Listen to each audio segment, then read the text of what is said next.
அனைவருக்கும் வணக்கம். இன்னைக்கு பார்த்தீங்கன்னா, நம்மளுடைய தமிழக வெற்றி கழக தோழமை கட்சிகளுடைய மிகப்பெரிய ஒரு பேச்சுவார்த்தை ஒண்ணு இருக்கு. அதுக்கு நம்மளுடைய தலைவர் விஜய் அவர்கள் கலந்துக்கிறதா இருக்காரு. இதுல என்னெல்லாம் பேச போறாங்க அப்படின்றத நான் அடுத்தடுத்து சொல்றேன். இப்ப இந்த வீடியோவ பொறுத்தவரைக்கும், நம்ம ரொம்ப முக்கியமான விஷயங்கள் நம்ம பேச போறோம். திமுகவுடைய ஃபைல்ஸுக்கு பயந்து டிஆர் பாலு அவர்கள் அண்ணாமலையோட வழக்க வாபஸ் வாங்கியிருக்காரு. ஏவா வேலுவுக்கு கோர்ட் வந்து சம்மன் அனுப்பியிருக்கு. என்னைக்கு ஆஜராகணும் அப்படின்ற ஒரு விஷயத்த நம்ம பேச போறோம். அடுத்து பார்த்தீங்கன்னா, நம்மளுடைய முதல்வர் கரூருக்கு போறதா இருக்காரு. இத நான் சொல்லிட்டேன் ஆல்ரெடி. ஆனா பார்த்தீங்கன்னா, அதுக்கு முன்னால சில விஷயங்களுக்கு காரணமான செந்தில் பாலாஜி அவர்களை ஜெயில்ல வைக்கணும் அப்படின்னு சொல்லிட்டு ரொம்பவே வந்து மும்பரமா வேலை பார்த்துட்டு இருக்காங்க. இறங்கி வேலை பார்த்துட்டு இருக்காங்க. இவ்வளோ பெரிய விஷயங்கள் நம்ம வந்து சேனலுக்குள்ள பேச போறோம். ஸ்கிப் பண்ணாம பாருங்க. பார்த்துட்டு உங்களுடைய கமெண்ட்ட மறக்காம கமெண்ட்ல சொல்லிருங்க. நம்ம வீடியோக்கு ஒரு லைக்க பண்ணிருங்க. கீழ ஹைப் அப்படின்னு ஒண்ணு இருக்கும். அதையும் குடுத்துருங்க. இன்னைக்கு பார்த்தீங்கன்னா, தோழமை கட்சிகளுடைய கூட்டம் வந்து இன்னைக்கு இருக்கு. ஒவ்வொரு கட்சிகளுக்கும் ஐயுஎம்எல், விசிக இந்த மாரி கட்சிகளுக்கு புஷியானந்த் அவர்கள், ஆதவ அர்ஜுனா அவர்கள் இவங்கலாம் போயிருப்பாங்க. அழைப்பிதழ் குடுத்துருப்பாங்க. அவங்களும் வரேன்ட்டாங்க. திருமாவளவன் அவர்கள் இந்த 5 வருடங்களுக்கு நாங்க தான் தமிழக வெற்றி கழகத்தோட கூட்டணியில தொடருவோம்னு சொல்லிட்டு, ஒரு சில நேரம் அப்படி இப்படி பேசினா கூட கூட்டணிய விட்டு குடுக்காம பேசுறாரு அப்படின்னு தான் சொல்ல முடியும். ஏன்னா, இன்னைக்கு அமைச்சரா இருக்கிற வன்னியரசு அவர்களும் சிறப்பா செயல்பட்டுக்கிட்டு இருக்காரு. இதுவரைக்கும் ஓகே. இந்த பார்த்தீங்கன்னா, மறுபடியும் வேலைய காட்டுன தோழர்கள் அப்படின்னு சொல்லலாம். இந்திய கம்யூனிஸ்ட் மற்றும் மார்க்சிஸ்ட் கம்யூனிஸ்ட் இவங்க 2 பேருமே பார்த்தீங்கன்னா, இன்னைக்கு நடக்கக்கூடிய அந்த தோழமை கட்சிகளுடைய கூட்டத்தில பங்கு பெறவில்லை. ஆனா, இதுக்காக பங்கு பெறல அப்படின்றதுக்காக நீங்க தப்பாலாம் எடுத்துக்காதீங்க. நாங்க வந்து கூட்டணிய விட்டுலாம் வாபஸ் வாங்க மாட்டோம் அப்படின்னு சொல்லியிருக்காங்க.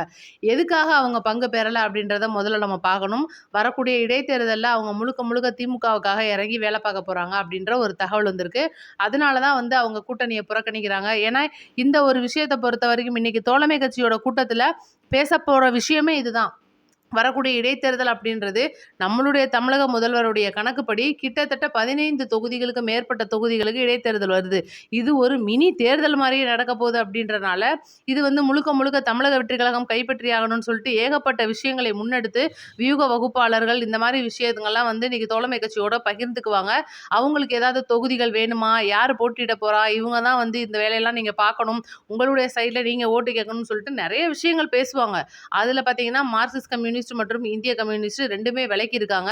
இது ஏன் அப்படின்றதுக்கு காரணம் என்னன்னா, நான் நேத்து போட்ட வீடியோல சொல்லியிருப்பேன். சட்டசபையில நம்மளுடைய தமிழக முதலமைச்சர், முன்னாள் முதலமைச்சரான ஸ்டாலின் அவர்கள் இப்படி செஞ்சு ஒரு சைகை காட்டின விஷயம் அப்படின்றது கம்யூனிஸ்ட் கட்சிகளிடையே வந்து கோவத்த குடுத்துருக்கு. அவங்க வந்து ரொம்ப கொந்தளிச்சிருக்காங்க. நேரடியா நம்மளுடைய முதல்வர் அவர்கள் முகத்துக்கு நேரா கேட்டிருக்காரு. நான் வந்து ஒரு செய்கை செய்றேன். நான் வந்து ஒண்ணு செய்றேன்னா, அத வந்து நீங்க ஏன் இப்படி ஏத்துக்க மாட்டேன்றீங்க? நான் நின்னா குத்தம், நடந்தா குத்தம் அப்படின்ற மாரி வந்து சொல்லிக்கிட்டே இருக்கீங்களே! என்ன காரணம் கம்யூனிஸ்ட் தோழர்களேன்னு சொல்லிட்டு நேருக்கு நேரா கேட்டது, இது ஒரு பெரிய விஷயமா வந்து பேசப்படுது அப்படின்றது காரணம். ஓகே. இன்னைக்கு தேவையில்லாத ஆணிய பத்தி நம்ம பேசுவோம். தேவையில்லாத ஆணி யாருன்னா, இந்த ராகவா லாரன்ஸ் தான். "நீ ஏப்பா வந்த? எதுக்கு வந்த? திடீர்னு போன? நீ வரவே இல்ல, போயிட்ட" அப்படின்ற மாரி மிகப்பெரிய காமெடி. அவர நடிகரா நமக்கு பிடிக்கும். அவர நம்ம விமர்சிக்க போறதில்ல. அரசியல்வாதியா அவர் மாறப் போறாருன்னா, கண்டிப்பா அவர நம்ம விமர்சனம் பண்ணி தான் ஆகணும் அப்படின்றனால தான் நம்ம பேசுறோம். அறிவிச்சாரு, "நான் வந்து வரப்போறேன்" அப்படின்னாரு. மக்கள்ட்ட வந்து நான் கேட்க போறேன்னாரு. ஆனா எந்த மக்கள்ட்ட கேட்டாருன்னு தெரியல. இல்ல எந்த மக்கள் பதில் சொன்னாங்கன்னு தெரியல. "இல்லங்க நான் இப்போதைக்கு அரசியல்ல வரல. காஞ்சனா பட வேலைகள் டன் கணக்குல குவிஞ்சு கிடக்கு. அங்க நான் போறேன். அதனால பார்த்தீங்கன்னா, அரசியல நீங்களே இருந்து பார்த்து நல்லபடியா நடத்தி, இந்த தமிழக அரச வந்து ஓட்டுங்கன்னு" சொல்லிட்டு சில விஷயங்கள வந்து சொல்லியிருக்காரு. ராகவா லாரன்ஸுடைய இந்த மனநிலைக்கு என்ன காரணம்? திருச்சியில நான் போட்டியிடல. ஆனா நான் வேற தொகுதியில போட்டியிடுவேன்னு நான் சொல்லல. என்னப்பா இது? ஒண்ணு ஆமான்னு சொல்லு, ஒண்ணு இப்படி மண்டையாட்டு, இல்ல இப்படி மண்டையாட்டு, ஏதாவது ஒண்ணு ஆட்டு அப்படின்னு சொல்ற மாரி தான் இருக்கு. கடைசியில பார்த்தீங்கன்னா, இவர் திருச்சியில போட்டியிடல அவ்வளோதானே தவிர, மித்த தொகுதிகள்ல போட்டியிட மாட்டேன்னு சொல்லல. தமிழக வெற்றி கழகத்துக்கு வந்து நான் சேர போறேனா அப்படின்றதையும் சொல்லல. இன்னைக்கு யோசிச்சு பாருங்க, ராகவா லாரன்ஸ் அவர்கள் தமிழக வெற்றி கழகத்துல சேர்றதா இருந்தா, அவருக்கு மிகப்பெரிய வரவேற்பு காத்துக்கிட்டு இருக்குன்னு அவருக்கே தெரியும். சிறைத்துற அதாவது சினிமா துறையும் சரி, இன்னைக்கு தமிழகவுடைய பொதுமக்களுடைய ஒரு மனநிலையை வந்து இன்னைக்கு வரவேற்கும் அப்படின்ற ஒரு நிலைமையா தான் இருக்கும். ஆனா பார்த்தீங்கன்னா, இவர் அத சொல்லக்கூட விரும்பாம, தன்னுடைய அரசியல் பயணத்த குறித்து கேள்விக்குறியா வந்து இந்த வீடியோவ முடிச்சிருக்காரு அப்படின்னா, மக்களை குழப்புறாரா அப்படின்றது சில கேள்விகள் எழுது. அதேபோல பார்த்தீங்கன்னா, அண்ணாமலையோட வீத லீடர்ஸ்ல கூட இணையலாம். ரஜினியோட ஆதரவாளரா வந்து அவர் வந்து இருக்காரு. ரஜினியோட ஒரு சிஏ அப்படின்றதுன்றனால, முழுக்க முழுக்க பிஜேபி சைட்லான ஆன்மீக அரசியல் பக்கம் அவர் போகலாம் அப்படின்ற ஒரு தகவல். அது அவங்க பாடு. நம்ம அதனால அதுக்குள்ள போறதில்ல. அடுத்து முக்கியமான விஷயத்துக்கு வருவோம். இன்னைக்கு திருச்சி கிழக்கு தொகுதியை பொறுத்தவரைக்கும், இடைத்தேர்தல் தொகுதிய வரக்கூடிய தொகுதிகள பொறுத்தவரைக்கும் மிகப்பெரிய எதிர்பார்ப்பு ஒண்ணு போய்க்கிட்டு இருக்கு. எல்லாருக்குமே தெரியும். இதுல நம்மளுடைய தமிழக வெற்றி கழகம் இந்த அளவுக்கு மிகப்பெரிய வெற்றி அடைஞ்சு தனிப்பெரும் கட்சியா வந்து உருவெடுத்து, இன்னைக்கு ஒரு வழியா கூட்டணி கட்சிகளோட ஆதரவுல இருக்காங்க அப்படின்னா கூட, மக்களுடைய அதிக ஆதரவ பெறுவதற்கு மிகப்பெரிய ஒரு வியூக வகுப்பாளரா செயல்பட்டவர் ஜான் ஆரோக்கியசாமி அவர்கள். இவர் சைட்ல பார்த்தீங்கன்னா, புசி ஆனந்த் இவருக்கும் ஆகாது, ஆதவர்ஜுனாவுக்கும் இவருக்கும் ஆகாது. என்னதான் ஏகப்பட்ட விஷயங்கள் பேசிக்கிட்டு வந்தா கூட, இப்ப அந்த தோழமை கட்சிகளோட கூட்டணிக்காக சில பேர் அழைக்கிறாங்க பார்த்தீங்களா? அங்கெல்லாம் பார்த்தீங்கன்னா, இவர் வந்து மிக முக்கியமா கோட் சூட்ல போவாப்ல. இவர நீங்க பார்த்துருக்கலாம். கோட் சூட் தான் இவருடைய ஒரு மாடலாவே இருந்துச்சு. இப்ப திடீர்னு பார்த்தீங்கன்னா, வெள்ள சட்டையிலேயே போறாப்ல. என்னடா இது அரசியல்வாதி தோரணையில இருக்குன்னு பார்த்தா, அதுக்கப்புறம் தான் தெரிய வருது, இவர இடைத்தேர்தல்ல களம் இறக்குறதுக்காக நம்மளுடைய முதல்வர் அவர்கள் ரெடி பண்ணிட்டு இருக்காரு அப்படின்ற ஒரு தகவல். எதுக்காகன்னா, இன்னைக்கு நம்மளுடைய முதல்வருக்கு நெருக்கமா ஒரு நண்பர்களுடைய அந்த கூட்டம் பார்த்தீங்கன்னா, சில பொறுப்புகளிலேயும், கட்சி பொறுப்புகளிலேயும், அரசு பொறுப்புகள்லயும் இருக்காங்க. இன்னைக்கு நம்மளே பார்த்துட்டு இருக்கோம். அப்படி இருக்கும்போது ஜான் ஆரோக்கியசாமி அவர்களுக்கு எந்த ஒரு பொறுப்பும் இல்லாம, சும்மா ஒரு ஆலோசகராகவும், உதவியாளராகவும் மட்டும் தான் இருந்தாரு. அதனால தான் பார்த்தீங்கன்னா, இப்ப ஜான் ஆரோக்கியசாமி அவர்களுக்கு ஒரு சீட் குடுக்குறதுக்குன்னு முடிவு பண்ணி வச்சிருக்காங்க. ஆரோக்கியசாமி அவர்களும் சில இடங்களை வந்து கேட்டுக்கிட்டு இருக்காரு. அதுக்கான ஒரு பரிசீலனையும் போகுது அப்படின்றனால, இப்ப இருந்தே அவர் வந்து மீடியாவ சந்திக்கிறதுக்கு பழகணும் அப்படின்றனால, இந்த மாரி விஷயங்களை எல்லாம் முன்னெடுத்துட்டு போறாரு. அடுத்து வருவோம். மிக முக்கியமா திமுகவுடைய விஷயத்துக்கு வருவோம். ஏவா வேலு வந்து இன்னைக்கு அவர் வீட்ல வந்து ரூ. 40,00,000 கைப்பற்றினாங்க. நெறையா ஃபைல்ஸ் எடுத்திருக்காங்க. இவர எப்பப்பா தூக்கி உள்ள போடுவோம்னு சொல்லிட்டு எல்லாரும் வந்து ஆவலா எதிர்பார்த்துக்கிட்டு இருக்கும்போது, சம்மன் அனுப்பியிருக்கு நீதிமன்றம். 3ஆம் தேதி பார்த்தீங்கன்னா, ஏவா வேலு அவர்கள் ஆஜராகணும். இது வந்து இவங்க புறக்கணிக்கிறதுக்கோ, இல்ல நான் ஆஜராக மாட்டேன்னு சொல்றதுக்கோ எந்த ஒரு வேலையும் கிடையாது. ஏன்னா 40,00,000 அள்ளுன உடனே பார்த்தீங்கன்னா, இது என்னுடைய பணம் இல்ல. என் வீட்லேருந்து எதுவுமே எடுக்கல. அருணை இன்ஜினியரிங் காலேஜ் அப்படின்ற இவருடைய காலேஜ்ல சில பேப்பர்ஸ் வந்து கைப்பற்றப்பட்டிருக்கு. அதுல ஏகப்பட்ட உண்மைகள் மறைஞ்சிருக்கு அப்படின்ற ஒரு தகவலும் வந்திருக்கு. அதனால இவர் ஆஜர் ஆனதுக்கப்புறம் தான் இதுலலாம் என்ன நடக்கும் அப்படின்றத நம்ம பொறுத்திருந்து பார்க்கணும். ஆனா ஆப்பு உறுதி அப்படின்றதும், "ஆப்பு கண்ணுக்கு தெரியாதுடி" அப்படின்னு சொல்ற மாரி அவருக்கு இன்னும் தெரியல. அடுத்து நம்ம கரூர் விஷயத்துக்கு வருவோம். இன்னைக்கு கரூரை பொறுத்தவரைக்கும் கரூர் எம்.ஆர். விஜயபாஸ்கர் அவர்கள் ராஜினாமா பண்ணிட்டாரு. ஒரு பக்கம் இப்ப கரூர் தொகுதி காலியா கிடக்கு, அறிவிச்சிட்டாங்க. இன்னைக்கு எம்.ஆர். விஜயபாஸ்கர், சி. விஜயபாஸ்கர் மற்றும் வேலுமணி, இவங்க வேலுமணியோட சேர்ந்து பார்த்தீங்கன்னா, ஜூலை 2ஆம் தேதியான மிகப்பெரிய அளவுல ஒரு இணைப்பு விழாவ நடத்துறதுக்கு திட்டம் போட்டிருக்காங்க. 3மே வந்து பார்த்தீங்கன்னா பெருந்தலைகள். இந்த பெருந்தலைகளுடைய கொங்கு மண்டலத்தோட பெருந்தலையான கே.சி. பழனிசாமி அவர்களும் வந்து இணையிறாரு. அப்ப மிகப்பெரிய ஒரு அதிமுகவுடைய ஒரு கூட்டம் வந்து இன்னைக்கு தமிழக வெற்றி கழகத்துல இணையுது. இவங்கெல்லாம் யாரு அப்படின்னு நீங்க பின்னோக்கி பார்த்தீங்கன்னா, ஓபிஎஸ் உடைய ஆதரவாளராகவும், இபிஎஸ் மற்றும் ஓபிஎஸ் உடைய அந்த இணைப்பு குழுவுல செயல்பட்டவங்களும், எதிர்ப்பு குழுவுல இருந்தவங்களும், அதாவது இணைப்பு குழு, எதிர்ப்பு குழுன்னு 2, 3 குழுக்கள்லாம் இருந்துச்சு அதிமுகவோட அணி அணியா பிரிஞ்சிருக்கும்போது. இப்ப இவங்கெல்லாம் வந்து இன்னைக்கு தமிழக வெற்றி கழகத்துல இணைஞ்சுட்டாங்களே, ஓபிஎஸ் எதுவும் வந்துருவாரோ அப்படின்னு சொல்லிட்டு மிகப்பெரிய ஒரு கணக்கு போய்க்கிட்டு இருக்கும்போது, ஓபிஎஸோட மகனான ரவீந்திரநாத் அவர்கள் நம்மளுடைய தமிழக முதல்வருடைய சில 2ஆம் கட்ட தலைவர்களோட பேச்சுவார்த்தை நடத்துறது, எப்படியாவது வந்து கட்சிக்கு முன்னாடியே சேர்றதெல்லாம் வந்து பிளான்ல இருந்தது. அதுக்கப்புறம் பார்த்தீங்கன்னா, ஓபிஎஸ் போயிட்டு என்ன பெட்டி வாங்குனாரோ என்னமோ தெரியல, திமுகல போய் ஐக்கியமாயிட்டாருன்றனால, இப்ப மறுபடியும் அவர் திமுகலேருந்து வர்றது அப்படின்றது அவ்வளோ சீக்கிரம் சாத்தியம் இல்ல. இருந்தா கூட ஓபிஎஸ் அவர்கள் கொஞ்சம் மன அதிருப்தியில தான் இருக்காரு. ஏன்னா, இன்னைக்கு கட்சியில சேர்ந்து அவருக்கு வந்து அவை முன்னவரா இருந்திருக்காரு, முன்னாள் அமைச்சரா இருந்திருக்காரு, முன்னாள் முதலமைச்சரா இருந்திருக்காரு, மாவட்ட செயலாளரா இருந்திருக்காரு. ஏகப்பட்ட பொறுப்புகள அதிமுகல வகிச்சுட்டு இன்னைக்கு வெறும் ஒரு எம்எல்ஏவா மட்டுமே செயல்படுறதுக்கு ஓபிஎஸ்ஸால முடியல அப்படின்றனால, அவர் கையில பொறுப்புகள் இல்ல அப்படின்றனால, மிகப்பெரிய ஒரு அதிருப்தியில இருக்காரு. ஸ்டாலின் அவர்கள் சொன்னத நிறைவேத்தவில்லை அப்படின்றதும் அவருடைய ஒரு இதா இருக்கு. அதனால என்ன நடக்கும் அப்படின்றத நம்ம போக போக பார்ப்போம். அடுத்து பார்த்தீங்கன்னா, இன்னைக்கு இந்த மாரி ஆட்கள் எல்லாம் இப்ப செந்தில் பாலாஜியெல்லாம் வந்து எப்படா தூக்கி உள்ள வைப்போம்னு சொல்லிட்டு நம்மளும் பார்த்துட்டு இருப்போம் கரூர் விஷயத்துல.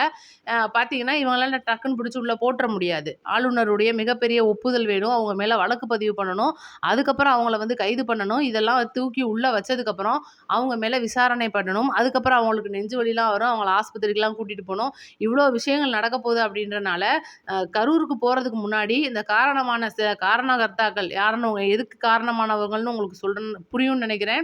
அவங்கள தூக்கி உள்ள போடுறதுக்கான மிகப்பெரிய வேலைய பேக்ல இருந்து ரொம்ப சிறப்பா செஞ்சுக்கிட்டு இருக்காரு நம்மளுடைய முதல்வர்.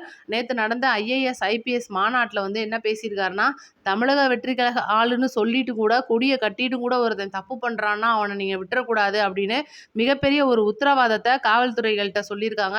ஏன்னா இவ்வளோ நாள் திமுகல வந்து நடந்த ஒரு விஷயம், திமுக தோத்த ஒரு விஷயமே வந்து இதுதான் மிக முக்கிய காரணமா அமைஞ்சிருச்சு. "கட்சிக்காரன் தானப்பா விடு, மன்னிச்சு விடு" அப்படின்னு சொல்லி ஸ்டாலின் அவர்களும், "கட்சிக்காரன் தானே விடு, பையன் நம்ம பையன் தான்" அப்படின்னு சொல்லி தட்டி குடுத்த 2ஆம் கட்ட அமைச்சர்களும் தான் இன்னைக்கு திமுக வந்து மண்ணா போறதுக்கு காரணம் அப்படின்றதுனால, இவ்வளோ விஷயங்கள நம்ம முதல்வர் வந்து முன்னெச்சரிக்கையா செஞ்சுகிட்டு இருக்காரு. அதன்படி தப்பு பண்ற ஒவ்வொரு நிர்வாகிகளையும் இன்னைக்கு நீக்கிக்கிட்டு இருக்காரு. இப்ப பார்த்தீங்கன்னா, நேத்து நம்மளுடைய அமைச்சர் சரத் அவர்கள் வந்து இந்த மாரி ஒரு விஷயம் அப்படின்றனால போராடுனாங்க பார்த்தீங்களா? சேகர் பாபு, இணை பிரியா சேகர் பாபு, பிரியா அவர்கள் மேல வந்து வழக்கெல்லாம் பதிவாயிருச்சு.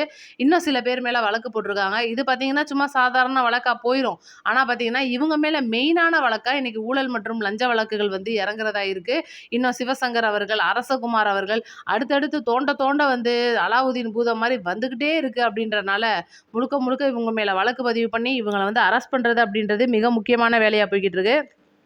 அடுத்து பார்த்தீங்கன்னா, ரொம்ப முக்கியமான விஷயமா அறப்போர் இயக்கம். இன்னைக்கு நம்மளுடைய தமிழக வெற்றி கழகத்த அறப்போர் இயக்கம் வாஷிங் மிஷின் கம்பெனி அப்படின்னு சொல்லிட்டு ஒரு மிக மோசமான விமர்சனத்த முன் வச்சிருக்காங்க. அது எதுக்குன்னு நான் சொல்லிடுறேன். இப்ப விஜயபாஸ்கர் அவர்கள் மேல குட்கா வழக்கு இருக்கு. எல்லாருக்குமே தெரிஞ்ச விஷயம். இத மறுக்கவே வேலை இல்ல. அவர் மேல வந்து வழக்குக்கு சம்மனும் அனுப்பியிருக்காங்க. ஓகேவா? இப்ப அடுத்து பார்த்தீங்கன்னா, 2 மேற்கொண்டு 2 அமைச்சர்களான எம்.ஆர். விஜயபாஸ்கர் போக்குவரத்து துறையில இருந்தவரு. இன்னொரு விஜயபாஸ்கர் அவர்கள் குட்கா, அடுத்து வந்து வேலுமணி அவர்கள். இவர் வந்து பார்த்தீங்கன்னா, ஒரு கூட்டுறவுத்துறை அந்த கூட்டுறவுத்துறைன்னு நெனைக்கிறேன். இந்த மாரி விஷயத்துல இருந்த 3 அமைச்சர்கள் மேலயும் வழக்குகள் இருக்கு. ஊழல் பின்னணி இருக்கு அப்படின்றனால, இப்போ வந்து தமிழக வெற்றி கழகம் வாஷிங் மிஷினா செயல்பட போகுதா அப்படின்னு சொல்லிட்டு அறப்போர் இயக்கம் மிகப்பெரிய ஒரு கேள்விய எழுப்பியிருக்கு. இதுக்கு பதிலளித்த டிவிகே, ஐடிவிங் அப்படின்றது, இந்த வாஷிங் மிஷினு, லிக்விடு இதுக்கெல்லாம் நாங்க வேலை இல்ல. அதெல்லாம் வந்து திமுகவுடைய வேல. இது வந்து எங்களுடைய வேலை வந்து இன்னைக்கு அவங்க வந்து கட்சியில சேர்றாங்கன்னா, அவங்க வெறும் அடிப்படை உறுப்பினர் மட்டுமே. இடைத்தேர்தலுக்கு பிறகும் அவங்களுடைய நன்னடத்தைய பார்த்து தான் கட்சிகளுக்கு பொறுப்பு வழங்கப்படும் அப்படின்ற ஒரு விஷயத்த சொல்லியிருக்காங்க. இதுதான் ரொம்ப முக்கியமான விஷயம். எல்லாருடைய மனசுலயும் கேட்டுக்கிட்டு இருந்த ஒரு கேள்வி. இன்னைக்கு அதிமுகன்ற ஒரு கட்சி செங்கல் செங்கலா பிரிஞ்சு போனதுக்கு நம்மளுடைய விஜய் அவர்கள் தான் காரணம்னு சொல்லிட்டு சில பேர் வந்து இந்த மாரிதாஸ் மாரி ஆட்கள்லாம் வீடியோ போட்டுட்டு இருக்காங்க. பார்த்தீங்களா, விஜய பார்த்தீங்களா அதிமுகவே முடிச்சு விட்டாப்லன்னு சொல்லிட்டு. ஆனா மக்களே நல்லா யோசிச்சு பாருங்க. இன்னைக்கு அதிமுகவுடைய எம்எல்ஏ இன்னைக்கு ஒருத்தர் வந்து கூட பேசியிருப்பாரு. அதாவது அதிமுக கிட்ட நேரடியா வந்து இன்னைக்கு எலெக்ஷன் முடிஞ்ச கையோட ஆட்சி ஆரம்பிக்க போகும்போது திமுக மற்றும் அதிமுக வந்து கூட்டணி பேச்சுவார்த்தைகளுக்கெல்லாம் முன்னால செங்கோட்டையன் அவர்களை வச்சு இபிஎஸ் அவர்கள்ட்ட பேசியிருந்தார் அப்படின்னா, இன்னைக்கு இவங்களுடைய கூட்டணி கட்சிகள் தொல்லை இல்ல. நேருக்கு நேரா ஒரே கட்சி. எப்ப யாரு பிச்சுக்கிட்டு போவாங்கன்னு வேணாம். அதிமுகன்ற ஒரு கட்சியோட மட்டுமே அவங்க கூட்டணி வச்சிருந்தா, இன்னைக்கு ஆட்சிய அசைச்சுக்க முடியுமா? நம்மள்ட்ட எதிர்த்து பேச முடியுமா? அப்படின்ற ஒரு விஷயத்தோட போயிருக்கலாம். ஆனா, அந்த ஒரு விஷயம் ஏன் வேணான்னா, முழுக்க முழுக்க பாஜகவுடைய அதிமுக கூட்டணி வச்சிருந்தாங்க அப்படின்ற ஒரே காரணத்துக்காக, இன்னைக்கு நம்மளுடைய முதல்வர் வந்து எடப்பாடியோட பேசாம ஏகப்பட்ட விஷயங்கள வந்து தவிர்த்துக்கிட்டு இருந்தாரு. அப்படியாப்பட்ட ஒருத்தர வந்து இன்னைக்கு அதிமுக அழிய காரணமான ஒருத்தர் அப்படின்னு சொன்னீங்கன்னா, அது தப்பு. முழுக்க முழுக்க அதிமுகவ வளர்க்கறதுக்கு தான் இன்னைக்கு இவங்க பூராமே வந்து தமிழக வெற்றி கழகத்துல இணைகிறாங்க. எம்ஜிஆர் அவர்கள் மற்றும் ஜெயலலிதா அம்மாளுடைய பேர வந்து இன்னைக்கு அவங்க காப்பாத்தணும்னு நினைக்கிறாங்க அப்படின்னா, வேற வழி இல்ல. அவங்களுக்கு தமிழக வெற்றி கழகம் தான் ஒரே வழி அப்படின்றதும் இன்னைக்கு யோசிச்சு பாருங்க. ஓபிஎஸ் அவர்கள் திமுகல போய் சேர்ந்திருக்காரே, அவர் பாக்கெட்ல அம்மா படம் இருக்கா? என்னைக்குனாவது அவர் அம்மா படம் இல்லாம வெளியில போயிருக்காரா? அதிமுகவுடைய முக்கியமாக ரொம்ப விசுவாசமான சில பேர் வந்து இன்னமும் ஜெயலலிதா அம்மாவுடைய ஃபோட்டோவ பைக்கு பக்கத்துல வச்சிருக்காங்க. உதாரணத்துக்கு செங்கோட்டையன் அவர்கள். ஆனா பார்த்தீங்கன்னா, சில பெட்டி வாங்கிகள் இந்த மாரி விஷயத்துல வந்து மாற்றுக் கட்சிக்கு போனா, இன்னைக்கு நம்ம திமுகவுல போய் இணைஞ்சுட்டோம். பாஜகல போய் சேர்ந்துட்டோம். அந்த கட்சிக்கு போயிட்டோம், இந்த கட்சிக்கு போயிட்டோம்னு சொல்லிட்டு, முன்னால இருக்கிறத அவ்வளவே மறக்குறாங்க. இபிஎஸ் வந்து இன்னும் ஒரே ஆளா இருந்துகிட்டு, என்ன பண்ண போறாரோ அந்த அதிமுகவ அப்படின்னலாம். அதிமுக மீண்டெழுந்துகிட்டு இருக்கு. இன்னும் அம்மா உணவகங்கள் மாரி ஒவ்வொன்னும் வந்து வளர்ந்துகிட்டு இருக்கு நம்மளுடைய தமிழக வெற்றி கழக ஆட்சியில. அதனால இந்த மாரிதாஸ் மாரி ஆட்கள் பேசி மக்களுடைய மனச கலைக்கிறதுக்கு, மக்களே நீங்க இடம் குடுக்காதீங்க. அதிமுகவுடைய தொண்டர்களும் இன்னைக்கு தமிழக வெற்றி கழகத்துல வந்து இணைஞ்சுட்டாங்க அப்படின்றது நம்மளுடைய கருத்து. உங்களுடைய கருத்தையும் மறக்காம கமெண்ட்ல சொல்லிட்டு போயிருங்க. நம்ம வீடியோ ஒரு 4 பேருக்கு ஷேர் பண்ணி விடுங்க. லைக் பண்ணிருங்க. நன்றி, வணக்கம்.